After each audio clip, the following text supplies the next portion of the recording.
বেহুলা গ্রামটা খুব ছোট।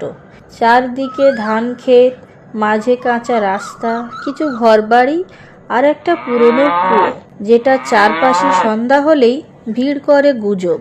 লোকমুখে শোনা যায় ওই কুয়োর মধ্যে নাকি একসময় এক নারী আত্মহত্যা করেছিল। তারপর থেকে প্রতিদিন সন্ধ্যা নামলে কুয়োর কাছে কেউ যায় না।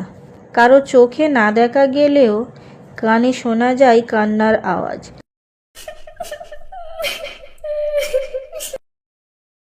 কারো দাবি কেউ যেন নাম ধরে ডাকে,